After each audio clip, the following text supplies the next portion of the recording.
The wind in Dustfall had a personal malice. It didn't just blow.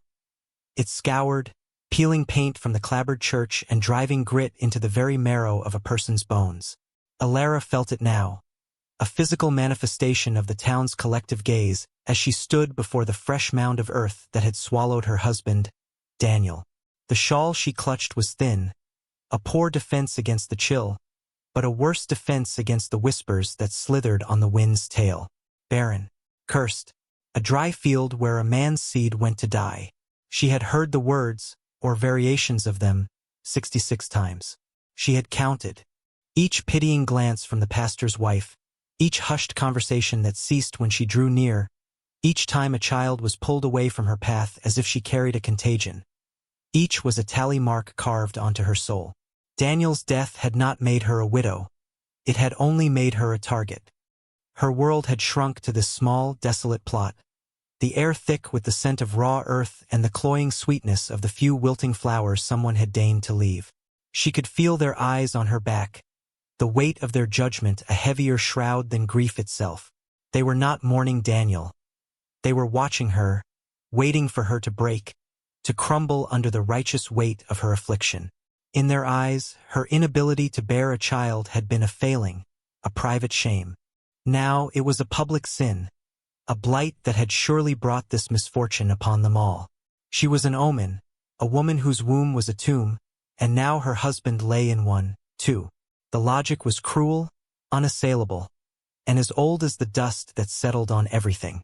Her fingers, numb with cold, tightened on the rough wool of her shawl. Despair was a cold, smooth stone in her throat, making it impossible to swallow, impossible to weep. There was nothing left but the wind, the whispers, and the 66th mark of her demonization, etched by the silence of a town that had already buried her alongside her husband. A shift in the atmosphere, subtle as a change in air pressure before a storm, drew her gaze from the grave. A rider had entered the cemetery, his horse moving with a slow, deliberate pace that was at odds with the town's frantic piety.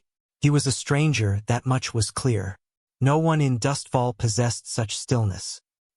He was broad-shouldered, his face weathered by sun and wind, etched with lines that spoke of distance, not of petty town squabbles. He dismounted near the gate, his movements economical and silent, and removed his hat, holding it against his chest. He did not look at the grave, nor at the gaggle of whispering townsfolk. He looked at her. His eyes, the color of a winter sky, held no pity, no judgment, no curiosity. They held only a quiet, unnerving assessment. It was a gaze that did not seek to know her story but seemed to acknowledge the simple, brutal fact of her existence in this place, at this moment. For a heartbeat, the whispers faltered, the wind held its breath. The stranger's presence was a disruption, a stone dropped into the stagnant water of their certainty. Alara felt a tremor of something other than fear, a flicker of an emotion she could not name.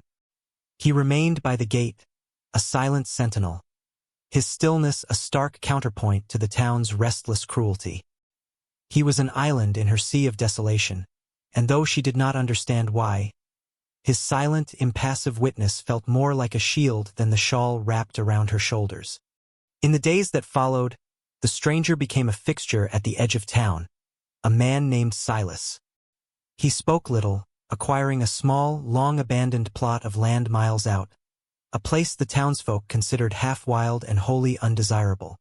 He purchased supplies with quiet efficiency, his presence in the general store a source of silent consternation.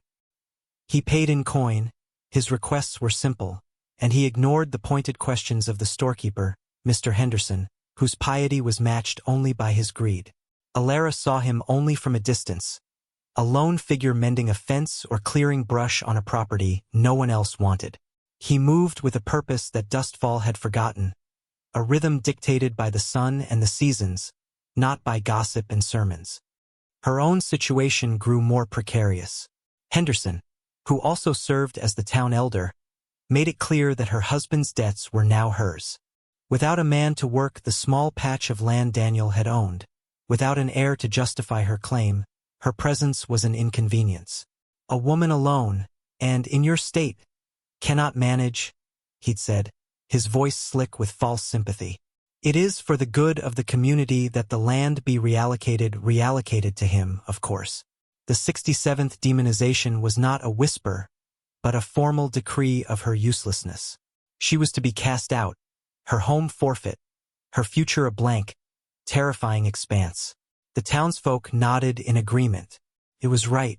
It was just. A barren field should be plowed under. It was on the evening she was packing her few meager belongings, the scent of dust and finality filling her small cabin, that a knock came at the door. It was not the sharp, insistent rap of Henderson, but a solid, measured sound. She opened it to find Silas standing on her threshold, his tall frame blocking the fading light. The setting sun caught the edges of his worn coat, making him seem both a shadow and a bulwark. He held no hat in his hands this time. His gaze was as direct as it had been in the cemetery. "Mrs. Croft," he said. His voice was low, rough like unplanned wood. It was the first time he had spoken to her. She could only nod, her throat tight. "I hear Henderson is taking this land." It was not a question.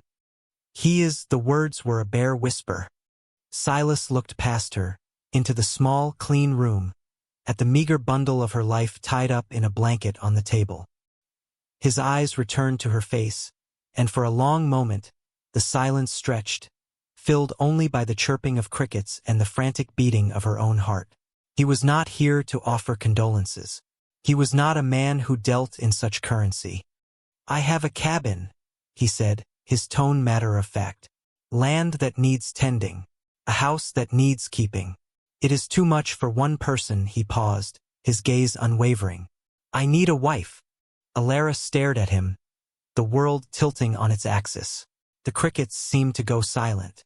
This was not a proposal of the heart. It was a statement of fact, a transaction. It was as stark and stripped bare as the landscape he had chosen to tame. "You need a home," he continued, his voice even. "A place to be, away from them." He gestured vaguely with his head back toward the town. "I will not ask more of you than the work. You would have a roof, food, protection. It is a fair trade." Fair trade. The words echoed in the hollow space inside her. He was offering her survival. Not love, not comfort, not a cure for her loneliness, but a bulwark against the world that sought to erase her. He was offering her a home in exchange for her labor, a partnership born of pure necessity. He knew her status, her curse the entire town knew, but where they saw a demon, he saw a practical solution to his own problem. He was not saving her. He was hiring her for a position she could never be fired from. And in his blunt, almost brutal honesty, there was a strange, clean kind of respect. He did not care about her womb. He cared about her hands. For the first time in years, someone was looking at her and seeing a person who could do, not a person who could not be. The choice was simple. It was between a slow death in the wilderness of the world's contempt, or this stoic, silent man and his wild, unwanted piece of land. "Yes," she heard herself say, the words small but solid in the twilight air. "I accept." The journey to his homestead was a silent one, conducted under the vast, indifferent canvas of the sky. Alara sat on the wagon seat beside Silas, her small bundle of belongings tucked behind her. The familiar, suffocating confines of Dustfall receded, replaced by rolling hills of sagebrush and distant, purple-hued mountains. The air grew cleaner, sharper, stripped of the scent of judgment. It smelled only of dust, pine, and the wild, untamed earth. Silas handled the horses with a quiet, competent hand, his focus entirely on the path ahead. He did not try to fill the silence with meaningless talk, and for that Alara was profoundly grateful. Words, in her experience, were weapons. Silence with him felt like a truce. She watched his hands on the reins, calloused, capable, steady. They were the hands of a man who built and repaired, who worked with the tangible world of wood and leather and soil. They were not the soft, grasping hands of Henderson or the judgmental, pointing fingers of the church ladies. The cabin, when they finally reached it, was much as she had imagined. Stark, solid, and utterly alone.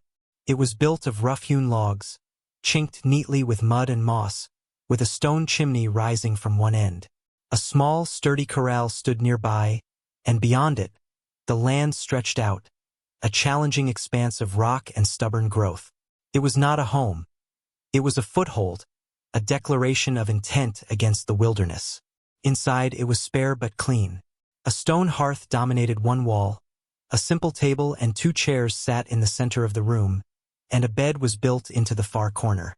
Everything was functional, stripped of ornament or sentiment. This was Silas's world, a place of practicality and purpose. And now it was hers. The first days bled into weeks, forming a new, unspoken rhythm. Their lives became a tapestry of shared, silent tasks. She rose before him, stoking the embers in the hearth back to life, the crackle of the fire a gentle greeting to the dawn. She learned the heft of the water buckets, the particular way to grind the coffee so it wasn't too bitter, the simple, hearty meals he seemed to prefer. He would already be outside, his movements silhouetted against the rising sun as he tended to the horses or split wood, the rhythmic thud of the axe a steady heartbeat for their morning. They rarely spoke. A nod in the morning was a greeting. A quiet thank you after a meal was a conversation. Yet, a language began to form between them, built not of words but of actions. When she found a pail of fresh, clean water waiting by the door each morning, she understood it as a gesture of consideration. When he came in from the fields to find his torn shirt mended with small, neat stitches, he would look at it, then at her, and his brief nod held more meaning than a dozen flowery compliments. Trust was not given. It was grown, slow and patient as the stubborn vegetables in the small garden she had started. One afternoon, he returned from a ride in the high country and placed a single, resilient blue wildflower on the table before her. He said nothing, turning away to unsaddle his horse, but the flower remained, a spot of impossible color in their monochrome world. Alara put it in a jar of water, where it sat on the windowsill for a week, a silent testament to a moment of shared, unspoken beauty. She began to see the man behind the stoicism. She saw the gentleness with which he treated his animals, the deep respect he held for the land, never taking more than he needed. He was a man who understood balance. He was not unkind. He was simply quiet, his emotions kept deep within him, like water in a well. She realized she was no longer afraid. The constant, gnawing anxiety that had been her companion in Dustfall had receded, replaced by the simple, grounding fatigue of a day's hard work and the peaceful, shared silence of their evenings by the fire. Here she was not the barren widow. She was Alara. She was a partner. Her worth was measured in the bread she baked, the garden she tended, the quiet order she brought to their shared space. It was a foundation built on the solid ground of mutual need and growing respect, a home forged in silence. The peace was a fragile thing, a thin pane of ice over deep, cold water. Alara knew the malice of Dustfall had a long reach. It arrived on a blistering afternoon in late summer, in the form of 3 riders cresting the hill. She recognized the portly figure of Mr. Henderson in the lead, his face ruddy with heat and self-importance. The sight of them sent a cold spike of fear through her, a phantom echo of the life she had left behind. Silas was in the corral, mending a loose rail. He saw them too. He didn't stop his work immediately, but his movements became more deliberate, his posture stiffening. He finished hammering the nail, tested the rail with a firm push, and only then did he turn to face the approaching men, wiping his hands on his trousers. Henderson reined in his horse, looking down at Silas with a sneer. "Silas, we've come on behalf of the town council." "This isn't the town," Silas said, his voice flat and even. "This land was left fallow," Henderson blustered, gesturing with a dismissive wave. "The council has determined it should be properly managed. For the good of the community." "It is being managed," Silas replied, his gaze as unyielding as the mountains behind him. Henderson's eyes slid past Silas to the cabin, where Alara stood frozen in the doorway. His lips curled into a cruel smile. "And by what right do you harbor this woman? This unfortunate creature? She was cast out by the grace of God for her affliction. You defy the will of the community and of the Almighty by keeping her here." The old words, the familiar poison. Unfortunate creature. Affliction. The 68th demonization. For a moment, the old fear threatened to swallow her whole. She felt herself shrink, wanting to retreat into the shadows of the cabin, to become invisible. But then she looked at Silas. He hadn't moved. He stood between her and them, a solid, immovable object. He wasn't just defending his land. He was defending her. He was defending their home. In that instant, something shifted inside her. The fear did not vanish, but it was joined by a hot, fierce surge of anger. This was her fire she stoked. This was her garden she watered.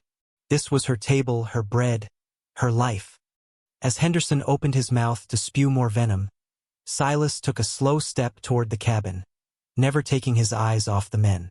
He reached just inside the door and emerged with his rifle, holding it loosely, its barrel pointed at the ground. It was not an overt threat, but a simple, undeniable statement of fact. "This is my land," Silas said, his voice dangerously quiet. "And that is my wife. You have no business here." My wife. The words struck Alara with the force of a physical blow. Not a housekeeper, not a trade, but my wife. It was a claim, a shield, a declaration made not to her in the quiet of their cabin, but to the world that sought to destroy her. And it was in that moment that Alara found her own strength. She stepped out from the doorway, moving to stand not behind Silas, but beside him. She did not look at the rifle. She looked directly into Henderson's eyes. The woman who faced them was not the cowering, grief-stricken widow they had cast out. Her shoulders were back, her chin was up, and her gaze was clear and cold as ice. "Mr. Henderson," she said, and she was shocked by the steadiness of her own voice. It was a voice she hadn't heard in years. "You are trespassing. This is our home. You will leave now." Henderson gaped at her, his blustering facade crumbling in the face of this new, unfamiliar Alara. He had expected tears, pleas, weakness. He was not prepared for this calm, unshakable resolve.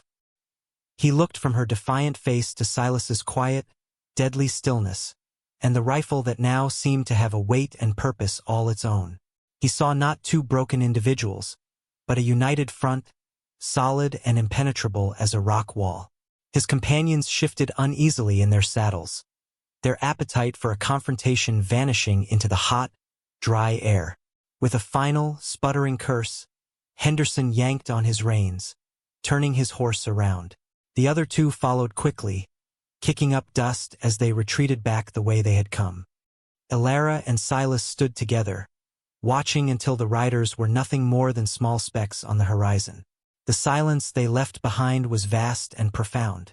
The immediate danger had passed, but something fundamental had been altered between them. The air still vibrated with the tension of the confrontation, with the power of unspoken things finally given voice. Silas slowly lowered the rifle, his knuckles white where he gripped the stock. He turned his head and looked at her, his expression unreadable but for the intensity in his eyes.